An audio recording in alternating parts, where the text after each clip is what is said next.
Hello and welcome to Makers.dev episode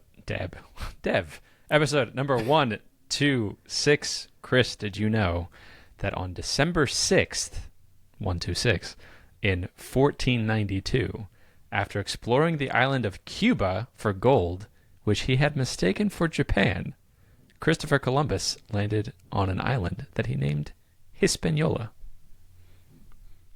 All right then. All right then. Did he?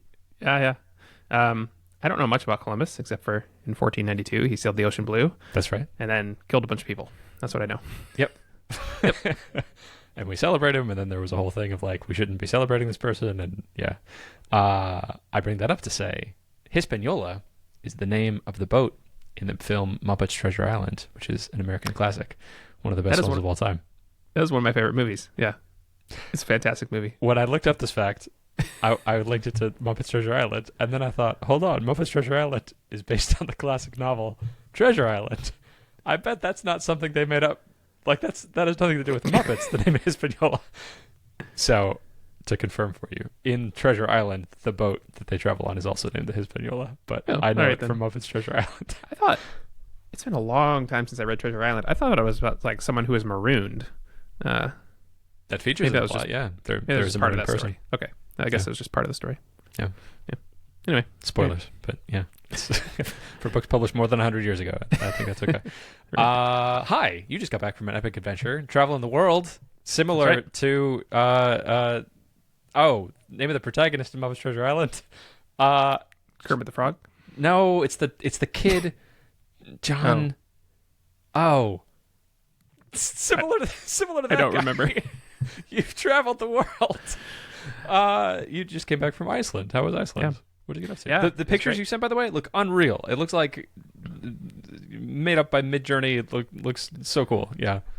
Yeah, I took a bunch of pictures. So this was a 15th year wedding anniversary trip for me and my wife and her sister and husband, and so we all went together, which is great because you get to like share the cost of a rental car and stuff, and share driving. It was great. We wanted to go for a long time. The pictures I took, like I just took them like I normally would take pictures, and I processed them like I normally would, but they came out like I think super good, and that's all because of Iceland. Like there's a waterfall every 10 minutes, there's lava fields and glaciers, and there's all sorts of stuff, and we had like not great light for pictures. Like it was kind of gray and overcast a lot of the time, which is kind of a bummer. But then I get back and I'm like, these pictures are still really, really good. I was super, super excited about that. The trip went well. Nothing crazy bad happened. We only got rained out like one day.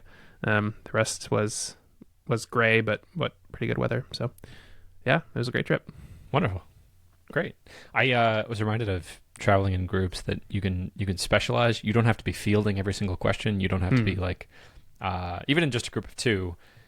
I'll compare it to solo traveling because that's a clear example. When you travel by yourself, you got to worry about where you're going to stay and where you're going to eat, and if any sort of problem happens, you're the person who's got to fix the problem. Versus traveling in a group is nice because people sort of specialize. On a group trip that Sarah and I took, I think it was 2 years ago now, to Croatia, I was the driving guy. I wasn't the decide where to go guy or Right. the enter stuff in the GPS guy. I was the driving guy because I was the only one in the group that could drive manual, and that's a manual driving country. And that was great. And so any problem involving the car's got to move somewhere. Oh, I'm the driving guy. I drive the car somewhere. And in exchange for that, I don't have to worry about where we're going to eat. I don't have to worry about the hotel stuff. I'm not the hotel guy. Sarah's friend is the hotel guy, woman in this case. And it's nice. You get to relax more. And then when bad things happen also, I find when I'm traveling alone, I start to sort of panic. And when bad things happen in a group, my impulse is to like laugh about it and be like, isn't this going to be a fun memory between all of us? So we'll be able to talk about how terrible this hotel is. It's my preferred way of traveling now. Yeah, I mean, it was really nice. Like my sister-in-law picked all the hotels, so I didn't touch that at all. My brother-in-law, his brothers had been before, so he had a rough itinerary. My job was sort of pick all the restaurants and then actually like decide minute by like which order we're going to do all the things in. So I think we did the same thing sort of accidentally. We specialized in different things. Any more than 4 and it becomes like a hassle, I think, to like coordinate everyone and times and schedules. Even with 4, we're like, they wanted to do something one day and my wife wasn't feeling that great. So like we stayed behind, and just that was enough to be like a little bit of a stressor. But I think 4 is a pretty good number. Yeah. To travel with. What's the number of the measurement of connections in a graph? As that exponentially increases as edges? Is that what you're talking about? What do you? It might be Metcalfe's law. Oh, I think it's Metcalfe's law is what I'm talking about. Yeah, the edges in a graph, but it's the law specifically of like that increases exponentially while the number of nodes increases linearly. Yeah, 4 seems about right because you can all fit in one car. Yeah, I think that's when things start to explode, and then I imagine there's another tipping point at like 8 people. Probably. Yeah, interesting. Yeah, great. Anyway, yeah, if anyone is interested in Iceland, I'm happy to share, and I encourage you to go. You can do it pretty cheaply if you get the right specials, and if you camp, like renting a camper van is like the same price as renting a 4x4, which is what we did, like a all-wheel drive car. And then campsites are way cheaper than the hotels. So like you can do it really cheaply if you want. We didn't, but you can. Yeah. Love it. One of the things I love about travel is that it changes me. I go there and I realize, they all don't have forks here. Well, why do we have forks? That seems sort of arbitrary. And then I start thinking about how I've never questioned the use of forks in my life. Did you have any moments like that where you realized, oh my gosh, in Iceland, they do things this way that I hadn't even realized was a preference you could have? But restaurants, the prices seem expensive, but that's because it includes like tip and tax. And it was super nice. Like you see a price and you pay that price. Like that was really nice. I don't know if that's the biggest one or not, but that was something that we definitely noticed. Like, yeah. I felt that when I went to Australia. I was like, I can't afford the restaurants here. They're too expensive. But then I compared it with when I came back. And I actually ended up spending more in the U.S. when I went to restaurants. Because it was the same thing. Tip and tax are included in Australia, but not in the U.S. Mm-hmm. Yeah. I'm sure there's more. I mean, just the change in scenery was just ridiculous. Like it gets you out of your head when you, like I drive my kids to school every day and I see the same stuff and it's mostly farmland in here. And then I go there and there's like a mountain everywhere. Yeah. Like just everywhere you look, there's a mountain, which is very interesting. Changes. Did you feel sad coming back home at the lack of geography diversity? Sort of. But then I realized one of the reasons we live in Indiana is because it's just ridiculously cheap. So, we can save the $2,000 we don't spend on a mortgage every month and go on a trip like Iceland, Yeah. So, like if we lived somewhere else, it'd just be way more expensive. And that's, that's a choice that we choose to make. Yeah. Yeah. Very similar about how Sarah and I feel about Dallas. Like it's a city. It's we like Texas. And cost of living is extremely reasonable to the point that, if we compare it with living anywhere else, we're saving like enough money every month to potentially go on a trip every month if we wanted to do that. Yeah, wonderful. I'm so glad you had a great time. I think you did not successfully photograph the Aurora Borealis, which was one of your goals. Correct. Yeah, it was like gray every single day. There was one day where it was totally clear, and I was like, all right, this is the day, doing Milky Way photography. We'll see if we see the aurora. The solar activity was low, so there's low chance anyway. So we go to dinner. It's completely clear. We come out of dinner. It's completely cloudy again. Oh. And then every other day it was cloudy. So I got one shot where I have like a quarter-sized picture of the sky that has stars in it, and the rest is just clouds. That was my only nighttime photography. Yeah, but it was all right. Yeah. You have an excuse to go back now. That's right. Got to go back in the winter, see the aurora. Got to go back in the. We saw a puffin, which was the bird we wanted to see, but it was right at the end. Yeah, it was right at the end of the season, so we want to go back more in the summer as well to see more puffins. Although we might do that in Scotland instead of going back to Iceland 2 more times. We'll see. But I haven't been to Scotland. Maybe we'll do a quad trip, the 4 of us to Scotland. Scotland, yeah. Usurp your in-laws. We want to go. Well, my wife's family's from Scotland, but we went to Edinburgh for 2 days when we visited. We visited London several years ago because that's where my sister-in-law was living at the time. And we only did Scotland for 2 days. So now we want to go back and do like all the parts we missed because, it's a nice country to drive around. So Love it. You have also restarted your master's program, taking classes again. How's that going? Yeah, 2 classes. I'm only a couple weeks in. They started while I was in Iceland. So I successfully ignored everything, I think, and then just did the first assignments real quick when I got back. I'm doing reinforcement learning and natural language processing. I almost dropped one of the classes because I have like too much stuff going on, but they're good classes to take together. One has a midterm and a final project. The other one doesn't have a midterm and has a final exam. So like the work is distributed pretty well. So yeah, that's going on. So far, I'm still taking both classes. Okay, fair. How many classes do you have left in the whole master's program before you finish it? 5. Yeah. So if I want to finish in any amount of time, I have these 2 and then 3 more. If I do a thesis, that's 2 classes. So I really should do a thesis if I want it to like be interesting post, like then I can have something to point back to and be like, this is what I researched. Right. But I haven't made that decision yet. So okay, that seems obvious with the amount of self-directed stuff you've been doing on Kaggle. And yeah, I should do it. The hardest part is you have to find a faculty member to sponsor you, and that apparently is not easy. So okay, yeah, okay, neat. I'm glad that's going well. One of the things you asked me, one of the things you said you were interested in talking about is your building a camera project. I'd like to dig into that. Tell me more. I think we mentioned it a couple weeks ago, but yeah, where's that at? I'm thinking about building a camera. I have a Raspberry Pi. You could buy a camera module, and you can buy lenses for it. But I also have like some like scientific lenses and stuff. I made a telescope like a long time ago, like when I was in high school. That's awesome. And I could take that apart and like make a big old lens for it. I don't know. I just think it'd be very interesting.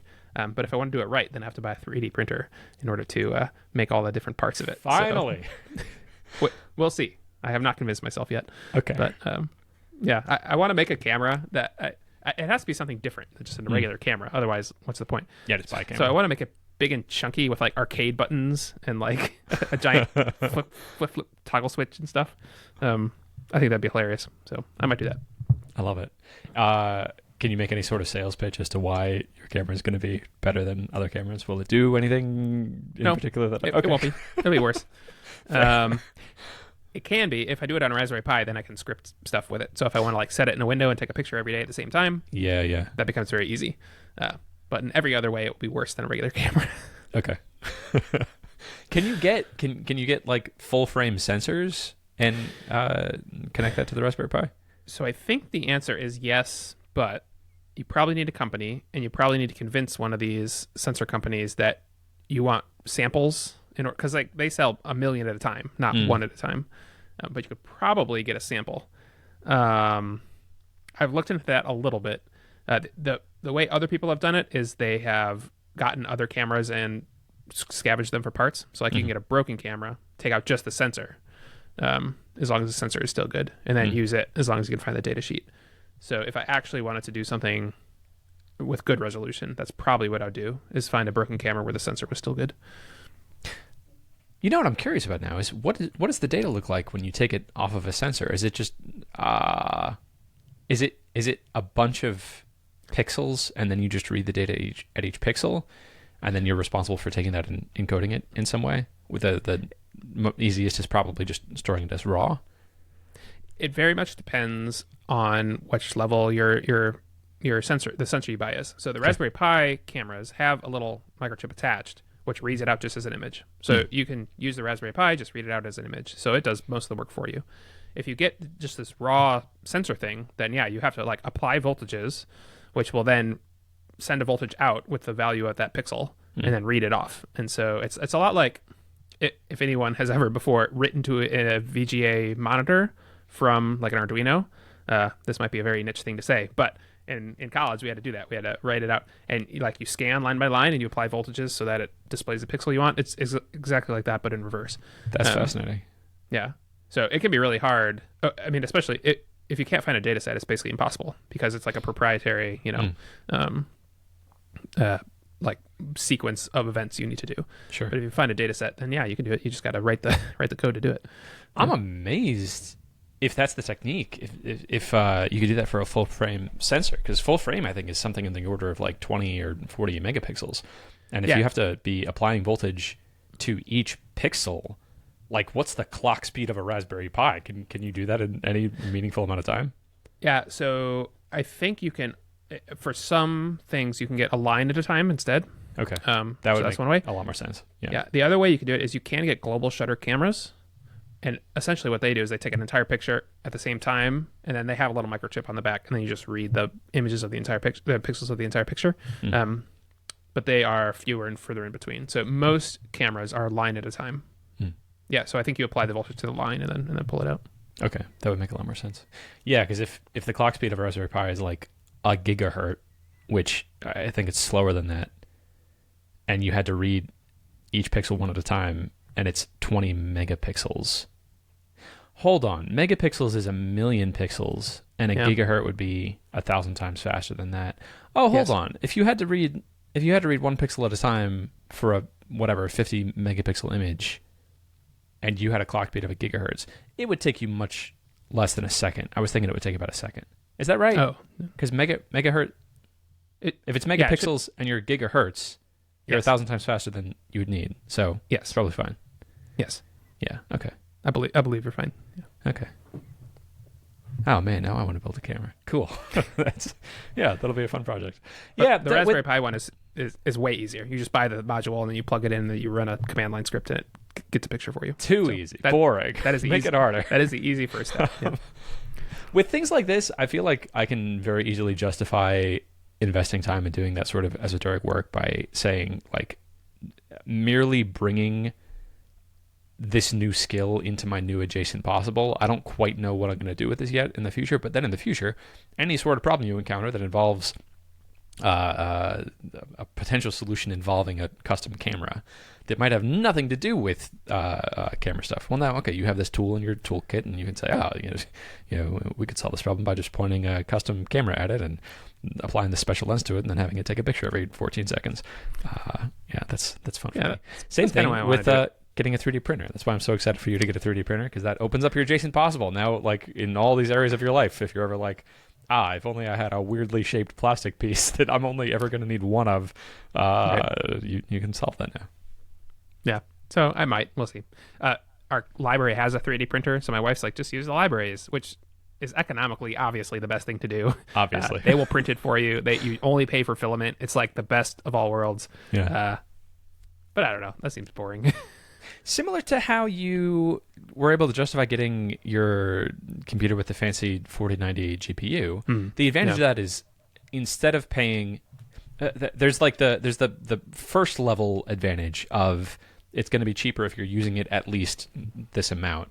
But then there's the second level advantage of, now that you have it, you're looking for more ways to use it, because the more ways that you can use it, the cheaper the actual cost is going to be. That's what I'd be excited about with you getting a 3D printer, that you would be then looking for things to 3D print, and I think that'd be cool. Yeah, so we'll see. Also, I was thinking about this over the weekend, and then my basement plumbing broke again. We talked about that before, but so I spent all day Sunday fixing that. So that's awesome. Man. Yeah, fantastic. Was that while you were gone, or after you got back? No, that was just yesterday or 2 days ago. Yeah. Okay. So. Do you know about the automatic water shutoff things? Yeah, I think we talked about this before, and they tried to pitch me on it the last time I got some upgrade to our water heater. But you can shut it off with Wi-Fi basically, which is a good idea. Yeah, to have. Yeah, because like water damage is serious stuff, and it's not that big of an intervention. I say this also being hypocritical. I haven't done this yet. There's a very obvious place where I could do it. We're also in a weird situation because it's a condo, so the water shutoff would shut off water to like 6 units at the same time. So, I don't even know if you can put that in then. Yeah, I don't think we could for the whole condo, but I could for the reverse osmosis system. I'm sure if you have your own reverse osmosis, then the line coming out of that, you could put the water shutoff on, right? Yeah, I would want just a little mini system within that. I think even I have it. I just haven't installed it. Yeah. Okay, this is a good reminder for me to do that. That'd be good. Yeah. One last thing I wanted to ask you about is Kaggle. We haven't talked about Kaggle in a long time. How are you thinking about that? Yeah. So I need one more gold to get Grandmaster. There is a couple of new active competitions now. One seems very interesting, or fairly. I need to get into it before I decide if it's actually interesting. Okay. But it is detecting sleep cycles using accelerometer data. And it's done by the Child Mind Institute or something like that. So they put accelerometers on kids and had them like on a watch, I think, and had them go to sleep. And you would think that'd be kind of an easy problem, but it turns out it's not. There's accelerometer data is very noisy, and lining stuff up is difficult. And so yeah, that is the competition. It might be interesting. It seems like a very noisy data problem, which is those are always tricky because you got to deal with a lot of pre and post processing. But it also might mean it's interesting. So I might do that one. We'll see. I know a little bit about that because I've done a whole bunch of research into sleep tracking. And EEG sleep tracking, I think, is the gold standard right now. You wear this cap and it has electrodes on your forehead and it's able to measure your brain waves. And then that's much harder to trick because if you're just very still, you can trick the purely accelerometer based ones. And if you're very still and calm but still awake, you can trick the trackers that are also tracking your heart rate. But the EEG is like actually measuring, is your brain asleep? Yeah, that'd be a fun problem. Do you know for training it, do you know what their ground source of truth was of what they want your data to be? Were they doing EEG tracking at the same time? No, it's just accelerometers as far as I can tell. Yeah. How do you know though? Like what? Oh, they have human labelers. Human labeler. Okay. Interesting. Yeah. Yeah, that's a tough thing to proxy. That'd be hard. Accelerometers are like, even when I was doing the tracking on my own, just trying to answer the question like, how well am I sleeping? Comparing data that I was getting from production consumer level like Fitbit data on accelerometer and heart rate based sleep tracking was not nearly as good as the EEG sleep tracking.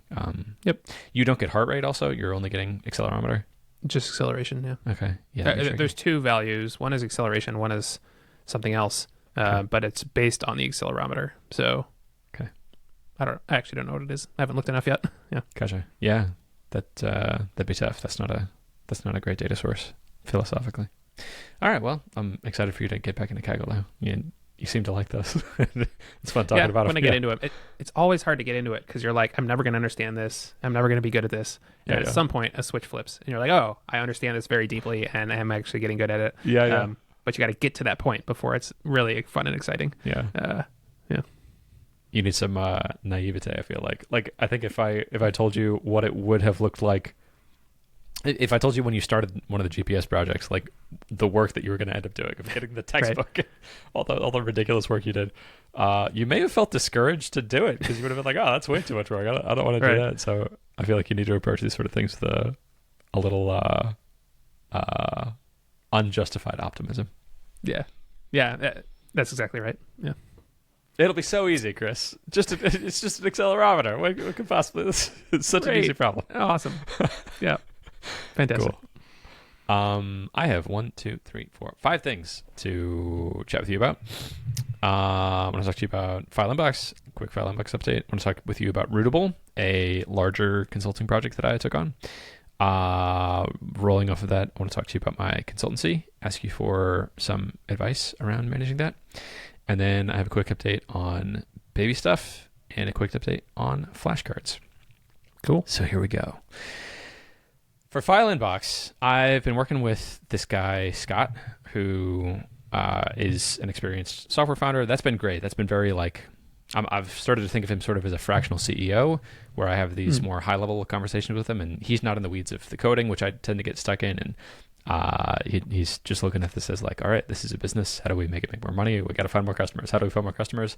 I don't know. Who are your customers? All right, let's try finding them on LinkedIn. So it's been very useful having those conversations with him. I feel like that sort of interaction is what this business has been missing to be able to grow it. And yeah, I've been really enjoying that. The current experiments for finding new customers aren't going great. So the one that I've talked about the last few weeks is finding loan officers on LinkedIn. So far, I've sent out 400 connection requests on LinkedIn to loan officers around Dallas-Fort Worth, and I have connected with 10 of them, and I have booked 0 calls out of those 10. Yeah. So that feels discouraging. But it costs nothing. Like, the system's already set up. So what I talked about with Scott was like, well, let's just keep doing it and see what happens. With print shops, I have been sporadically visiting more print shops just to like go in and talk to them, which I'm very good at now. I used to be terrified of it, and now if you told me like, go, find 5 print shops and go in and talk to the people in there and ask them these questions, I'm like, all right, yeah, I could do that in like an hour. The last few that I've talked to, the conversations have looked very similar. It's just like, oh yeah, here's how we get files. Is it a problem? No, not really. And I'm like, all right, thanks. Have a good day. So between those two, like, I don't know. I feel like I haven't quite found what the method is yet of how to find new customers. I feel like I haven't quite zeroed in on my messaging. And I'm excited for finding whatever that engine is to be able to repeatably find new customers. The software development on File Inbox also has been paused, which I'll get into in a second for why that is. And I had originally, like a month ago, set a launch date with my assistant for 9 days from now. And I kind of want to go into super turbo mode and just be like, let's do this. Like, I don't know what I need to do. I've like, rent a hotel room and just do nothing but finish this. But I've just been talking about it for so long, right? This was like, episode 5 of this podcast. I was talking about, I just want it to be done.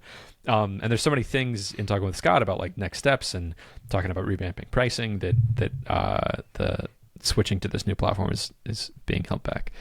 So what might that look like? I think what that might look like is just blocking out a day, which I think I could do this week. And just that day, just doing nothing but File Inbox. I'm just going to laser focus on File Inbox on this problem of like, I'm going to launch in 9 days, and that can either go well or that could go badly. So what can I do today to make that go better?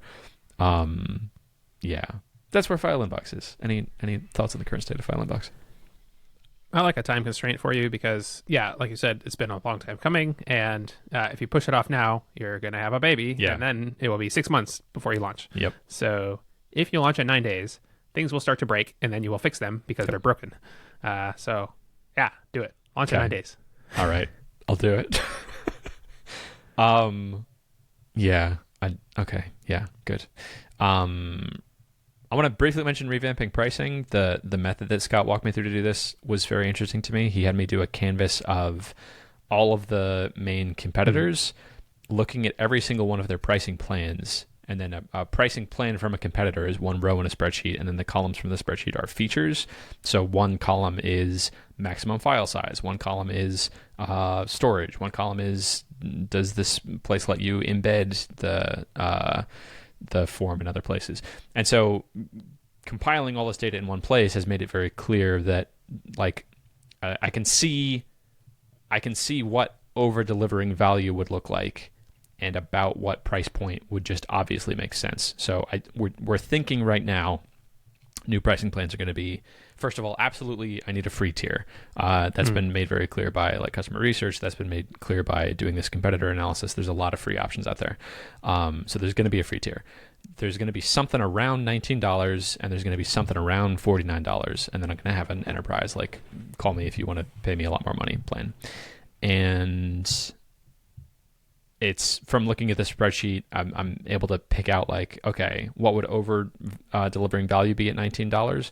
Well, nobody currently at the $19 price point lets you upload files more than individual files bigger than, I think it's 10 gigabytes. So if I do 20 gigabyte files, that's obviously over delivering value. And I think the process we're going to go through is just for every one of these dimensions, embeddable. Let's just add that anyone can embed. And now we're over delivering value at every level. Doing that at every level for each one of these features, I think is going to be how the new pricing is defined. And like which features go with which plan, which is a method which immediately makes it better than my previous method, which was just making it up, just sort of pulling stuff out of my head. I'm like, I don't know. Should the $19 plan let you embed? Let's flip a chord and see. I don't know. So it feels good to like actually have a system for doing this. What are your price points now? I thought you had a $99 plan. I do have a $99 plan, and I don't think it makes sense. I have very few people on the $99 plan. and especially in doing the competitor analysis, like I'm not delivering $99 of value in the marketplace. Got it. Yeah, I don't feel like I also have a $249 plan, which people stumble on accidentally. I have someone on the $249 plan right now, and I've been trying as hard as I can to talk to him. Like, who are you? Why did you do this? It's some kind of a startup that I'm solving a specific problem that they have. I'm happy to do that, but like, especially when I launch these new plans, I don't know how to have any conversation other than, hey, I need to switch you to this cheaper plan because you don't need to be paying that much. That's what the enterprise plan is for. Like, whatever value they are finding, that's the new enterprise price, like. I could just switch them to a custom plan. That's true. I could, and then a custom plan is just anything I want. Yeah, that's something I could do for sure. Yeah. What's their differentiator but to your 249 plan right now? Like, why might they have picked that? Other than sometimes businesses just pick the most expensive, and then that's what they do. That's why it's nice to have a very expensive plan. That might be what they did. I have differentiators on the enterprise plan, but in going through the pricing analysis with Asia, the things that I randomly differentiated the enterprise plan on, I don't think people actually care about. That's why I'm like, I really want to talk to this guy and be like, why did you pick this plan? This doesn't make any sense. Tell me. But I can't talk to him. He won't talk to me. So I'm still going to keep trying. But yeah, I don't know. It doesn't make sense to me. I mean, it's almost a case for why you should keep like 1949, 249, and call me. Because some businesses, like, they will pick the most expensive, assuming they'll get better support, or yeah. I don't know. I'm not an expert also. So listen to your experts. Listen to Asia. Listen to Scott. What's your gut check on if the new pricing is free $19.49? Call me. Free is, I think that's good. 49 seems low for a highest listed price. That's why I said maybe you want 249 also. Like that makes 49 seem cheap. It also gives like businesses a thing to sign up for if they don't want to call you. And then if you have a call me, you know it's going to be at least 249. So like people are anchored. So it's a nice anchor, even if no one signs up for it. If that makes sense. 249. Yeah. I hear your justification. I'm just struggling with, like, in doing the competitor analysis, I think there's one person offering a plan in that ballpark. I think it's like around 249. I don't know what it is exactly. But looking at the value, like, you get Salesforce integration, you get Zapier, you get they have a bunch of integrations. They do a bunch of like auditing and logging and stuff that I can certainly do, but I don't have that yet. And I philosophically, I sort of feel cautious defining what my product roadmap is from competitors, because I don't know why they chose to include those features. Like, I don't have I'm just cargo culting if I do that. I don't have the direct connection with the customers. I mean, you have someone paying you $249, right? Yeah, but I don't know why. I can't talk to him. Well, but it's not unreasonable that someone would want to pay you $249. So yes. Sometimes it's because pricing is weird. It's great to over deliver and then have good prices. Sometimes, like, like maybe that boss would laugh at them if they signed up for a $20 a month product, and so they have to sign up for $249 just so their boss like sees it as a real expense. Sure. Like, sometimes it's stuff like that. Like you can't know. A potential way around this is that a lot of the bigger competitors are doing per seat pricing. Yeah. Seat pricing didn't really make sense in the way that this was structured in the old way, and it does make some sense in the new way that that pricing is structured, or that the app is structured in the serverless way. So if I'm saying it's $20 per month per seat, okay, well now people can pay me as much as they want, depending on how big. I mean that changes a lot of things about your business. But if you say, even if you pick a high number, like 20 seats for the $49 a month one, then any startup that's 100 people has to sign up for the $249, and they would like $249 a month for a 100-person startup is like nothing. So I don't know. I would talk to people who know more than me, but I think your prices sound low, especially if businesses are signing up. Okay. Yeah. Noted. I also think free is fine. Just watch. I think I've told you this before, but I'm sure you're aware of this, but I watched free having too much in it, especially with file uploads, because if people upload giant files, I think free will attract nefarious uses of file uploading things. Yeah. So having a good way to attract businesses to a free plan and then ask them to upgrade is a good path. Yes. Yeah. I think limiting the free plan as much as possible, viewing that as just another lead magnet, like that's a market. The free plan is a marketing channel now. So any expense of that I'm supporting people on the free plan, that's a marketing expense. Yeah. And are you gonna do free forever, or are you doing like 60 days free or something? Right now, I do something like 30 days free, just as a free trial. Yeah. And I want a free forever plan. I think that's the way to play in this market. There's a lot of free alternatives. I've also seen this pattern of like prosumers using this thing. So they might not be using it for themselves in a way that they can justify spending money. But if this is just something that they have, that is a way that they use to collect files. Now, in whatever business they're in, when a business use case comes up for, hey, we need to get files from people, they immediately think of File Inbox as this dependable solution that they've used before. They already know the product, and then that's when I get the paying customer.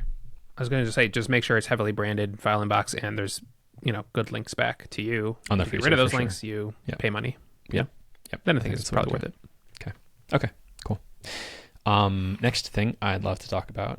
I went to Craft and Commerce, Nathan Berry's conference for ConvertKit, and was that last year or just recently? Just recently, a couple of months ago. Okay, cool. Yeah, I didn't know that. Oh yeah, happened it was recently. great. It was fun. Okay. Boise, not Boise. Really? Idaho. Yeah, Boise. All right. Yeah. Voiced versus unvoiced is what that's called. And I met someone there named Laura Sprinkle, and at the time was interested in chatting with her because of video clipper stuff. She is involved in content, and she was telling me her business is involved in affiliate marketing, and she does some stuff with video. So I scheduled a call with her to follow up to ask her more questions about how she's thinking about video. And in the process of that call, she was talking about how she's developing an app. And I was like, oh, that's cool. If you ever want like a second opinion on that app, that's something I do. That's my wheelhouse. I'm happy to help you. And she was like, oh, really? Okay, yeah, wonderful. So a couple weeks later, she messages me and says, hey, our development shop is choosing this weird language, and we're just curious about it. It wasn't I forgot the name of the language now. It wasn't Erlang, but it was something Haskell? like Erlang. Elixir? It wasn't Elixir, no. It was like more esoteric than Elixir. Something that I didn't even know had a web framework. Haskell? Maybe. It wasn't Haskell. Oh. Right. Rust? Go? It wasn't Rust or Go. No, it was like less mainstream than that. Okay. I don't remember what it was. It's going to bother me. All right. That and the name of the protagonist in Treasure Island. Those are both going to come to me at the end of the episode. Anyway, so I was like, yeah, at the end of the day, as long as you trust the developers, if you have a good relationship with them, that's what matters the most. But yeah, this does seem like an unusual choice. Something more mainstream might be like JavaScript or Ruby or Python or something like that. And she mentioned in the next email how much she was paying them, and it was a lot. And I was like, oh, well, hold on. Could I make you a proposal as an alternative? Because I think I'm going to charge you a lot less than that for a better product. And she was like, oh, I didn't even realize I could hire you. Yeah, let's have a call about it. And miraculously rapidly, like over the course of maybe a week and a half, I had effectively taken over the contract for that dev shop, which felt really cool for several reasons. One of which was that dev shop had something like 10 developers assigned to this project, and I am one person. Yeah. So if you do the math, if I'm able to do the work of 10 developers, I believe you're a 10x developer. I'm a 10x developer, which gets a little more complicated with what I'm about to talk about. But yeah, that felt cool. So yeah, it's nice. It's a fun. It's an affiliate tracking platform. So it's for creators who want to expand their business through affiliate marketing. Affiliate marketing sort of has a bad rap. The way that Laura's been doing it, her business is based on doing this sort of bespoke as more of a consultancy. She'll get in your business and help you every step of the way, develop it and recruit affiliates and have really good relationships with them, as opposed to just sort of putting something on some affiliate marketplace thing and getting a bunch of scammy people who you don't know. Her whole thing is about like actually having a relationship with them and offering affiliates prizes and talking with them and getting to better understand them. And she has seen some incredible results. She focuses primarily on course creators, but there's also customers that she's had that are in the SaaS space and other sort of things.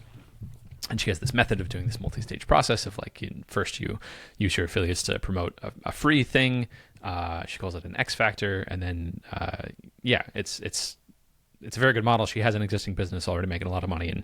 And she's been disappointed with for applying her method with existing tools is difficult. So it's checks a lot of boxes for me. Very obvious to build her own software platform next.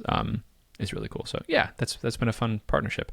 And we're, I don't know, like 3 or 4 weeks into that, and it's been going great. I'm already ahead of schedule. I'm making sure to like clear space around when Isabella's going to get here so that the deliverables Right. still get done.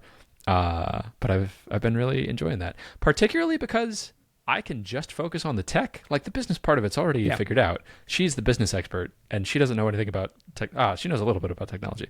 But yeah, it'd be interesting to see if this might grow into more of instead of a consultancy, if it might grow into more of like a co-founder. Like I might take over as CTO if this starts to get bigger. But that's a little counting my chickens. Right now I'm just really enjoying like it's a very good amount of money. It's a lot of fun. Yeah. And any thoughts on that? I mean, several. That's why I love consulting, because you can focus on the tech and they tell you what you want and you do it. And sometimes they ask you what you think and you tell them. And like every relationship is different. Some, that's more give or take depending. But it's a great gig. So it sounds like that's cool. It also sounds like the only way that I've heard affiliates like actually work is like you have to spend a lot of time with them. You have to make sure you get good ones. You have to educate them. You have to change your whole process in order to make it work. I think Nathan Barry talked about this for ConvertKit. And like usually there's an 80-20 rule. So like 80% of your revenue might come from 20% of your affiliates. Yep. I think he said it's more like a 95-5 or 99-1. Like 1 or 2 of your affiliates will give you almost all of your revenue, and everyone else will be a waste of time or a drain. Sure. And like, so yeah, the more time you can spend to make sure you get good affiliates, I think the better. So that sounds like a neat business, neat opportunity. And glad you're enjoying it. Thank you. It's been fun. Simultaneous with this, I've been working on expanding the developers that I'm working with. So I'm at 3 people now. I have somebody who I found through my virtual assistant who lives in Boston. I have a former student of mine, and then I have a former student of mine's friend.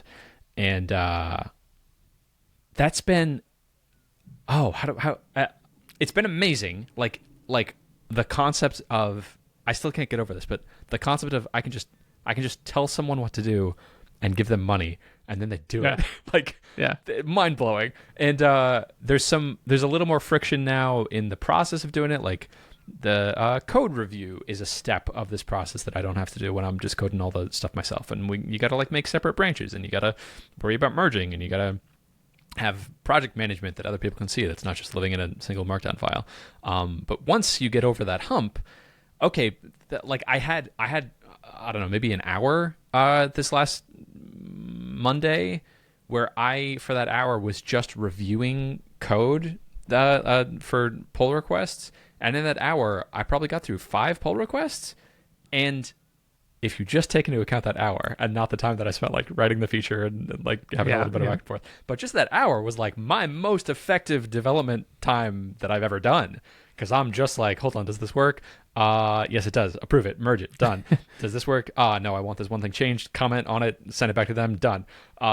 So that's exciting because I can see the potential of like, I could be like, this is how you scale up in development. ChatGPT is cool, but what's cooler is managing people who are using ChatGPT. So I'm seeing the potential of that. And then there's some friction of like, currently looking at the board of things that need to get done by the first deliverable date, which is the end of this month. I'm looking at this thinking like, if I just sat down and did all these things, it would take me like 2 days. and there's a lot of back and forth happening with working with developers, and like this is just a part-time gig for all of them, so they've got other stuff going on. So they're a little slow in like picking stuff up, and some of it I'm sure is going to be unclear and going to need some back and forth. But right now I'm looking at this problem like, okay, hold on. There's this many weeks left in the end of the month. I want to make sure that this is for sure done before my daughter gets here. At what point do I take over these jobs for myself instead of trying to package up little things for them to do?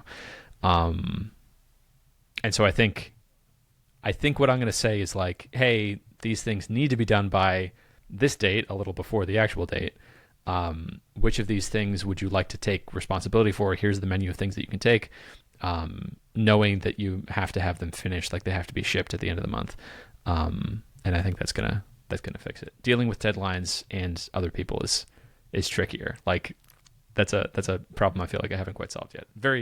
It feels more straightforward when it's just me, because I'm like, well, how much time do I have? Oh, okay. Instead of watching YouTube today, I'll just do that instead. Right. Yeah, but it's been fun. It feels like a lot of personal growth. Yeah. Several things I could say. It's just a skill that you're going to get better at. Like managing and deadlines is something you have to do, you know. It's also a skill that they will get better at. So like it sounds like some of them are relatively newer or more junior. And so, yeah, like the more you work with them, the better they will get, the better you will get. Also, knowing you, like, so you said if I just sit down for 2 days and do it, how often have you said just sit down for 2 days and do it? And it takes 2 months, lot longer, for sure. So something I think, especially for our personality types, is like having a person like we are responsible for, like we have to give them work, then they give us work, and we have to, like they expect us to merge their PRs or not. Yes. Like that is a forcing function that you cannot get just by forcing yourself to like do the work. Yes. So I view it as a very positive forcing function, and yeah, I don't know. Sounds like you're doing well so far. So, yeah. The other thing I'll say is in managing people, there will come a time where something does not go well, and like projects will miss deadlines or something, and so that is going to happen. Don't view it as a failure. It's just a learning opportunity. Yeah, so that will happen. But sounds like you have a semi-handle on it right now, and you'll get better as it goes. So, yeah. Something I'm keeping in mind is I think this process is only going to get more efficient the more I work with them, because they're going to learn the way that I like to do things. And Firebase cloud functions are weird and hard to work with. And it wasn't until I sat down with somebody and one of these three developers and was trying to walk them through this relatively simple job of just like, add when a new user is created, have the serverless function, add them also to ConvertKit. And that the function of it was trivial. Like he drafted that, on day one. The hard part of it was like this plumbing of, oh my God, how do you do that in Firebase? And we have to add a secret, and how does that work? And there's 4 different ways to do this, because there's Firebase version function 1 and Firebase function version 2, which each come with their own version of managing secrets. But hold on, the trigger for adding a new user hasn't been migrated to version 2 yet, so you actually need to use version 1, and that's incompatible with the new way of defining this other thing, and it was just a mess. But like, okay, we've done that now, and like this developer has been exposed to the greater ecosystem of all the possible problems that can happen in Firebase serverless functions. The next time I assign him a job in Firebase serverless functions, he's going to be able to do it so much faster, requiring so much less of my time, and then it's just going to get better. And then like there have already been a few instances where like one of the developers I'm working with, an ex-student of mine named Paul, is much better at UI and design than me, and I assigned him, it was a smaller job of just like make a 404 page. He made a better 404 page than I would have made. And I was looking at it like, all right, dude, this is cool. That's the goal. Yeah. So that's fun. There have been a few moments like that with Ben also, who I think is the most senior of these people. What was I forgot specifically what it was, but there was an idea that he had that I hadn't thought of like a way to simplify something that was that was fun. I'm getting these little glimpses of like, oh, hold on, this like hiring people smarter than me in these dimensions would be better. Yeah. So far, I'm not paying anyone more than I think $40 an hour, which feels like a steal. Like I feel like students are the way to go with this. And at the same time, I'm thinking about like, okay, what might this look like if I was hiring someone more senior, especially if that would enable me to like take on more consulting projects or something. Yeah.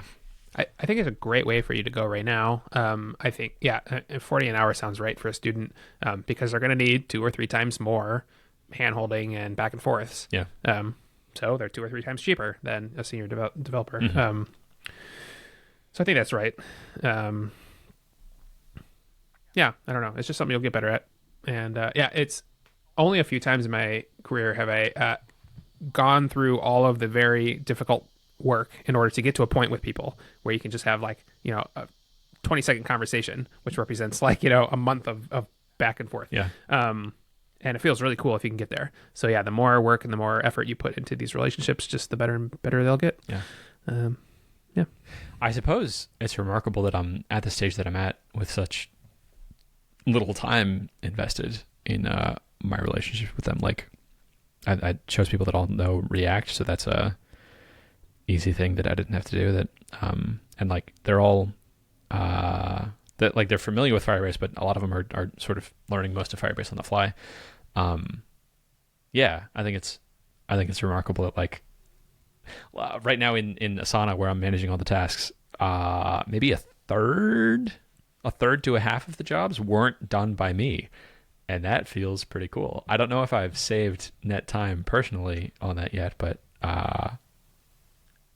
even breaking even like feels I said, incredible. With our personality types, it's not necessarily about saving time. I think it's about getting the job done. Like, sure, it's the difference between getting the tasks done and you having to scramble at midnight, for a couple days. Yeah, like for sure.